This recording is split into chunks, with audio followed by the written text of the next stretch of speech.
May the 18th, 2017 started off as just another day for Gangland hood Steven Bonzo Daniel, but little did he know he was about to be left brutally scarred and fighting for his life. Every move he made was being watched, every turn tracked by ruthless enemies hungry for power. From the stands of Ibrox watching Rangers play Aberdeen, Bonzo left the game, dropping off taxi tycoon pal Stevie the Fat Controller Malcolm on the way home. But the quiet Glasgow streets soon transformed into a deadly hunting ground. An Audi S3 and a Volkswagen Golf materialised in his rearview mirror, the rival Lions gang relentless in their pursuit. They knew his every move, thanks to tracking devices hidden on his vehicle. A high-speed chase erupted, tearing through the city, red lights ignored as two worlds collided. From Milton to the M8 at Port Dundas, the 100-mile-an-hour pursuit escalated until Bonzo crashed on a ramp, trapped. What followed was a brutal, targeted assault. Cleavers, machetes, and a clawhammer, wielded with savage intent.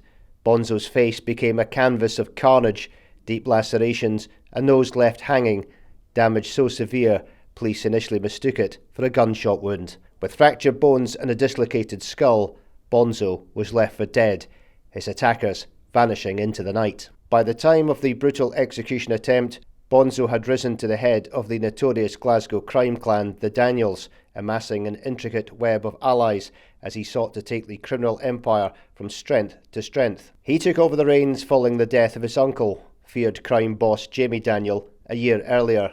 Jamie, who at one stage had amassed an empire worth £10 million, began his criminal career dealing in used cars and scrap metal in Glasgow's Postle Park. He and his brothers formed a major heroin syndicate, which went on to wage a deadly drugs war in Glasgow with bitter enemies, the Lyons family, led by godfather Eddie Lyons Sr. But his world came crashing down when in 2010 he was diagnosed with cancer, before eventually passing away in July 2016. The 58-year-old's death sparked fears the clan would plummet into a civil war as rivals battled to seize control. But Bonzo, son of crime queen Annette Daniel, Jamie's sister, took charge, calling the shots as he ran their multi-million-pound drug-dealing empire and legitimate businesses, making him the obvious target for the rival Lyons clan, hoping to take over the Glasgow drugs trade.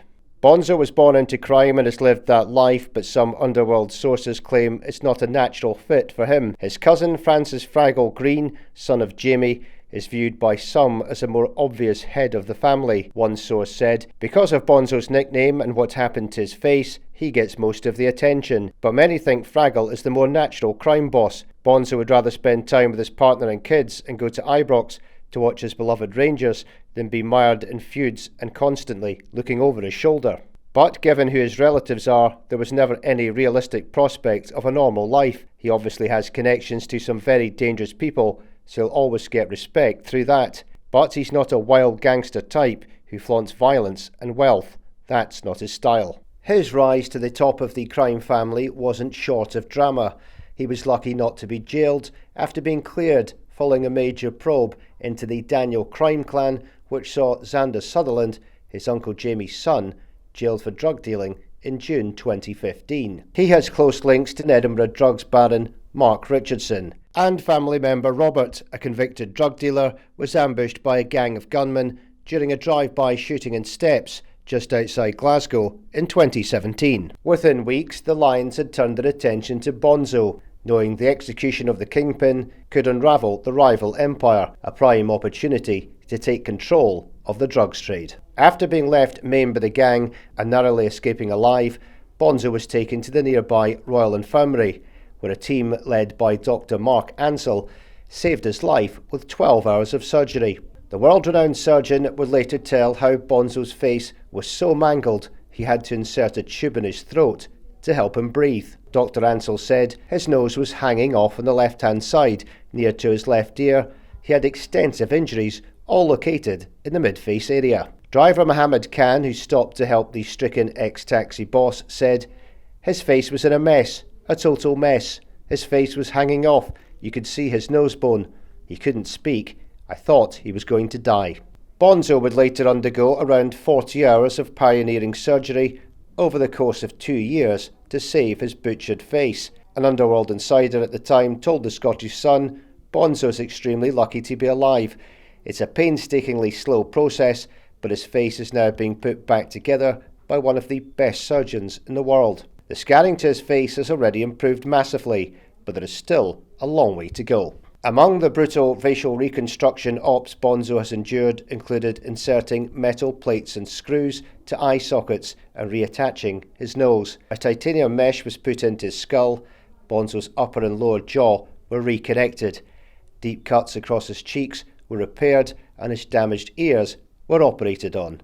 In the period following the attack, Bonzo was guarded round the clock amid fears of another attempt on his life. A police car was also stationed outside his home in the Bishop Briggs area of the city. And detectives soon had their first breakthrough when a car used in the assassination attempt was later found in Ford Street in the Germiston area of Glasgow. A second car was later found alight in Balmuildy Road in Bishop Briggs. Officers swooped on properties across the city and 6 members of the Lions gang were arrested. Brian Ferguson, Andrew Gallagher, Robert Pickett, Andrew Sinclair, John Hardy and Peter Bain were all put in the dock at the High Court in Glasgow, accused of trying to kill members of the Daniel clan. The trial lasted 14 weeks and cost the taxpayer £6 million.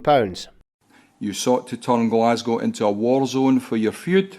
This is a civilised country which is based on the rule of law. There is no place for this type of conduct, retribution or the law of the jungle.